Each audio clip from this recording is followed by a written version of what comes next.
Hello दोस्तों, आपका हिंदी मानस with Neha में बहुत बहुत स्वागत है।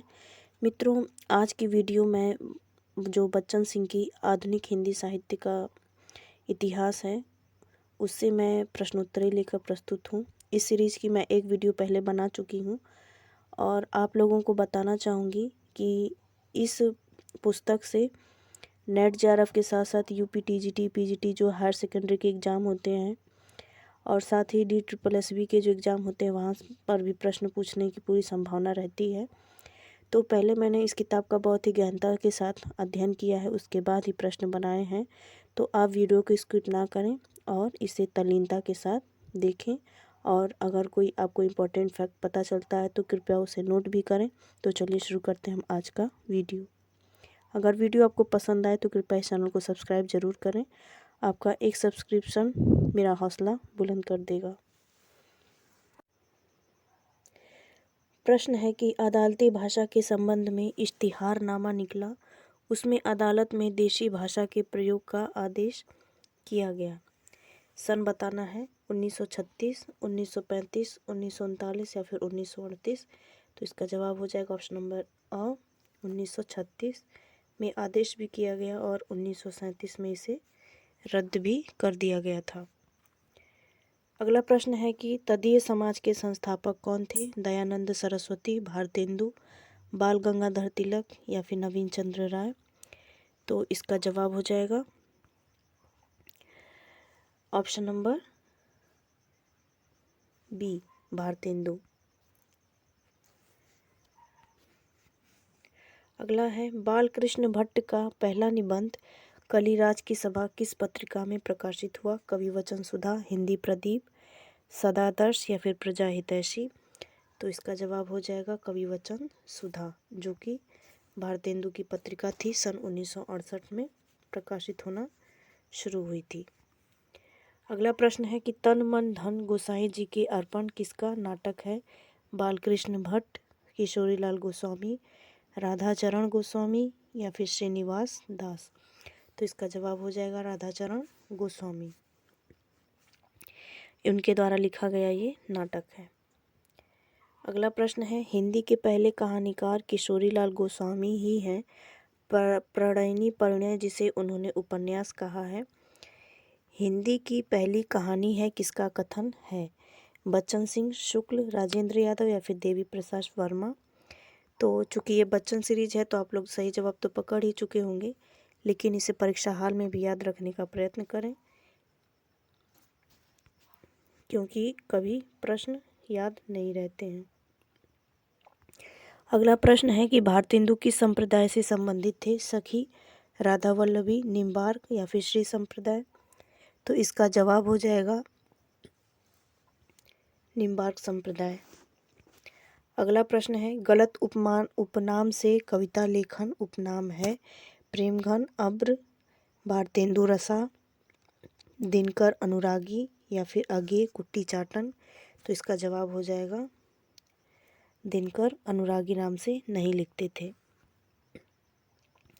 अगला प्रश्न है अंबिका दत्त व्यास ने किस नाम से बिहारी सतसई लिखी है? फिरंगी सतसई, लाल चंद्रिका, बिहारी बिहार या फिर संजीवनी सार। तो इसका जवाब हो जाएगा option number C, Bihari Bihar.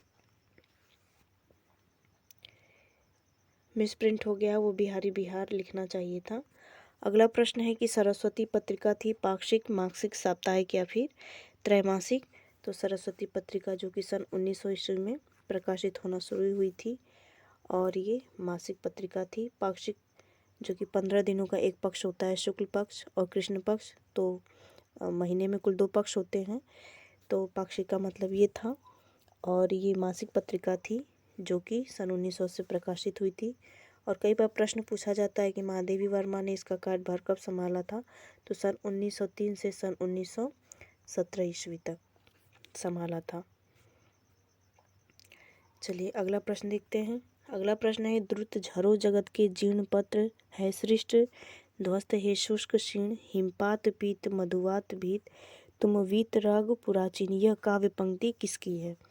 निराला, पंत, दिनकर, प्रसाद। तो इसका जवाब हो जाएगा ऑप्शन नंबर बी, पंत। और ये युगांत में लिखी थी पंत जी ने कविता। और ये छायावाद के अंत की घोषणा है उनकी।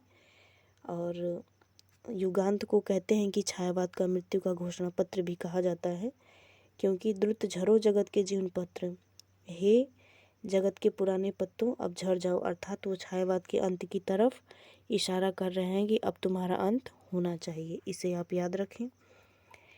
अगला प्रश्न है, पंत ने अपने किस काव्य संग्रह को गद्य गीत कहा है? पूछा गया प्रश्न है और बहुत इंपॉर्टेंट है, ये मोस्ट है इस सीरीज का, इस वीडियो का, इसे आप ज़रूर याद रखें। ऑप्शन है युगांत, युगवाणी, ग्राम्य, सोन किरण। तो इसका जवाब हो जाएगा ऑप्शन नंबर बी, युगवाणी। अगला प्रश्न है कि भट्टार्क, यदि कोई साथी ना मिला तो साम्राज्य के लिए नहीं, जन्मभूमि के उद्धार के लिए मैं अकेला लड़ूंगा। ये पंक्ति किस नाटक से है? ध्रुवसामिनी, चंद्रगुप्त, स्कंदगुप्त या फिर अजातशत्रु? तो निसंदेह ये स्कंदगुप्त की पंक्ति है। प्रश्न है, कौन सा नाटक हरिकृष्ण प्रेमिका नहीं है? शिवा साधना, स्वर्ण विहान, पाताल विजय या फिर राजयोग? तो इसका जवाब हो जाएगा ऑप्शन नंबर डी, राजयोग। अगला प्रश्न है, गीति नाट्य गलत विकल्प है। गीति नाट्य का गलत विकल्प है भगवती चरण वर्मा तारा, उदय शंकर भट्ट मत्स्यगंधा, सुमित्रा नंदन पंत उत्तर प्रियदर्शी या फिर मैथिली शरण गुप्त अनग? तो इसका जवाब हो जाएगा ऑप्शन नंबर सी, सुमित्रा नंदन पंत उत्तर प्रियदर्शी। ये जो मिलान है ये सही नहीं है, क्योंकि इनका स्वर्ण विहान है। अगला प्रश्न है, मूलतः हिंदी में लिखा गया प्रेमचंद का पहला उपन्यास है? निर्मला, सेवा सदन, गबन या फिर कायाकल्प? तो इसका जवाब हो जाएगा ऑप्शन नंबर डी, कायाकल्प। अगला प्रश्न है, प्रेमाश्रम पर गांधीवाद का और एक हद तक बोल्शेविक क्रांति का वस्तुतः यह हिंदी का पहला राजनीतिक उपन्यास है। ये कथन किसका है? तो निसंदेह ये बच्चन सिंह का कथन है, लेकिन इसे आप हमेशा के लिए याद रखें। अगला प्रश्न है, सूरदास जैसे, बहुत इंपॉर्टेंट प्रश्न है, सूरदास जैसे निरीह पात्र में आत्मिक बल की ऊर्जा भरकर प्रेमचंद ने इस उपन्यास को गांधीवादी जीवन दर्शन का महाकाव्यात्मक उपन्यास, जिसे एपिक नावल कोष्टक में लिखा है मैंने, बना दिया है। कथन किसका है? रमेश सिंह शाह, बच्चन सिंह, शुक्ल या फिर डॉक्टर नगेंद्र? तो निसंदेह बच्चन सिंह का कथन है, लेकिन आप इसे याद रखें क्योंकि सूरदास जो है ये कई बार परीक्षाओं में पूछ लिया गया है। अगला प्रश्न है, रमानाथ और जालपा किस उपन्यास के पात्र हैं? गबन, गोदान, निर्मला, कर्मभूमि? तो निसंदेह ये गबन के पात्र हैं। अगला प्रश्न है, जानवी कहानी किसकी है? इलाचंद्र जोशी, जैनेन्द्र, अज्ञे, राजेंद्र यादव? कई बार पूछी गई है, तो ये जैनेन्द्र की कहानी है। अगला प्रश्न है, शुक्ल जी ने विश्व प्रचंड किस रचनाकार की रचना से अनुदित किया? Ruskin Bond, Haeckel, Newman, Addison? तो इन्होंने हैकल की रचना से इसे अनुदित किया। विश्व प्रचंड यानी कि